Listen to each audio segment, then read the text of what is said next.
The NES, the console that successfully performed CPR on the gaming industry and paved the way to what the gaming industry is today. Say what you will about the contentious opinions of the library, but there's no denying that the NES is hands down the most important and influential console ever. Without its success, we would not have experienced the 16-bit wars, which created a tense rivalry that made Sega and Nintendo dish out an avalanche of 2D masterpieces in order to outdo each other. This began a chain reaction that even affected the 5th generation after Nintendo backed out of a deal with Sony after they created the Nintendo PlayStation, the CD add-on for the Super Nintendo, pretty much Nintendo's version of the Sega CD. But we all know the story, right? Sony got its sweet revenge by crushing the N64 with its inaugural gaming launch of the PS1, and the rest, they say, is history.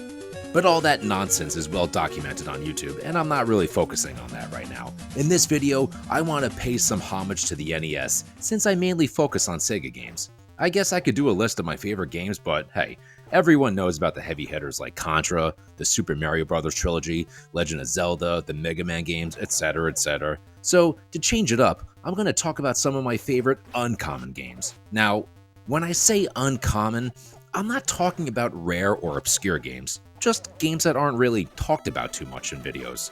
Games that aren't, household names like Zelda and Mario. Or was it Mario? Whatever, who cares?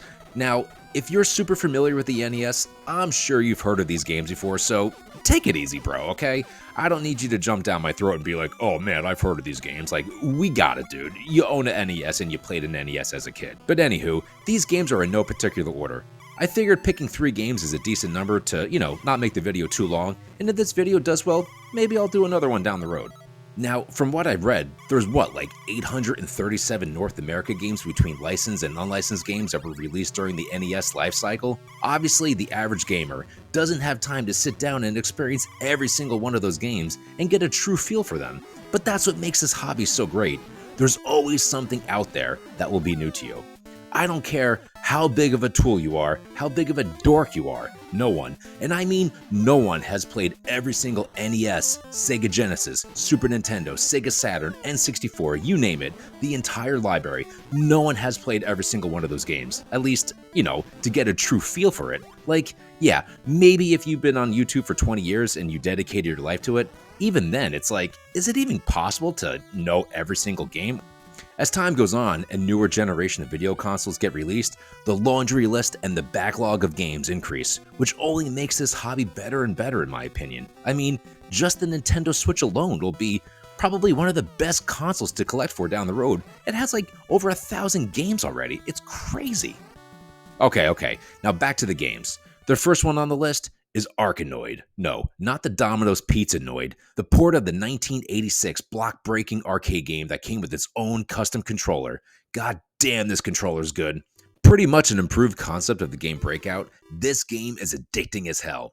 It doesn't take a genius to figure out what the objective is. You gotta clear out all the blocks on the screen and advance past the next level, which, obviously increases in difficulty.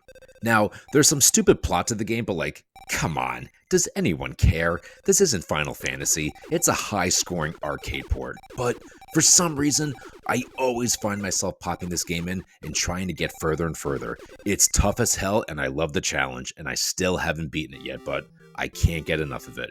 Now, there's a catch to this game. You have to pick up the controller, like I said before, if you're going to get this. Now, the bad news is that the bundle goes for about $80 for the game and the controller together on eBay. Now, you might think I'm crazy, but I actually recommend spending the money on it. If you've seen my previous videos, you know I'm pretty honest when it comes to spending cash on games that aren't worth it. But playing this game with the controller is a very unique experience, and it's a very well made and responsive controller. Here, take a look for yourself. Oh man, talk about low budget YouTube. Gotta love it. But I can't recommend this game enough. I know the price will turn people off and I get it, but I'm a sucker for these type of games. Sure, you can play the game with a regular NES controller, but that's like playing Duck Hunt without the zapper gun. Come on, man. Alright, second game on the list is Load Runner. No, not that kind of a load. The classic 2D maze puzzler where you must collect all the gold pieces in the level and get to the end while being chased by a number of enemies who are absolutely relentless and ruthless. Like your ex-girlfriend texting you at 2 a.m. Good lord, leave me the hell alone. These guys are non-stop.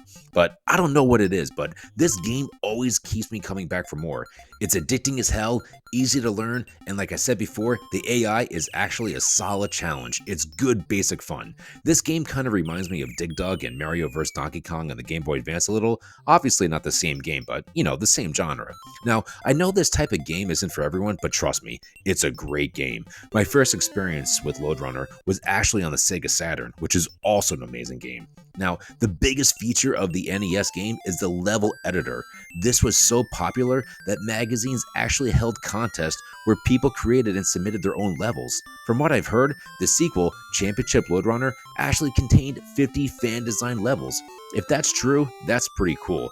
This game only goes for under $10 on eBay, so there's no reason why this game shouldn't be in your collection. Also, FYI, the level editor on the North America game does not save your level, so keep that in mind. Alright, the third and final game on the list is The Adventures of Loman. Man, I am a sucker for puzzle games if you couldn't tell. Again, I know the game is not for everyone, but as a person who plays chess every day, these games just appeal to me. Now, if you haven't noticed, I'm a huge loser, so that also helps too. But this is a true trial and error game. The first time I played this game, I was like, oh, okay, this game's pretty cool, I like it, but the further I got, the more I couldn't put the game down. I actually beat this game in like 2 days, and I immediately bought the sequels. So overall, you control this testicle-looking character called Lolo, where you must solve puzzles for about 50 rooms. So in each room, Lolo must collect several hearts in order to open up a treasure chest and get to the gem inside, which will open up the exit to the next room or floor. Obviously, there's multiple obstacles in each room where if you get stuck, you can't advance. You have to hit the select button, which actually acts as a suicide button, and you have to restart the level. I won't go in depth with how the puzzles work because there's just too many of them to describe without making this game into its own video, but I will say that some of these puzzles can be tricky, and of course, some are easier than others, but the level and puzzle design are just so addicting and so well made, I can't recommend this game enough. They actually made 2 sequels to this game, which are just as good. From what I've heard, the Japanese versions of the sequels are different and way more difficult. A loose copy of this game is like $10, so it's a no-brainer to add to your library. So there you have it, some of my favorite uncommon NES games that I love playing from time to time. Again, if you're familiar with the NES library, then you might be familiar with these games, if not all of them.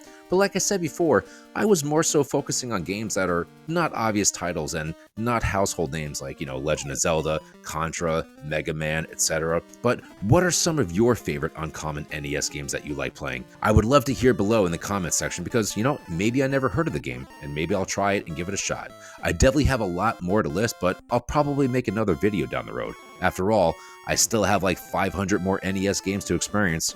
Alright guys, thanks for watching, and like I said before, list some of your favorite uncommon NES games below.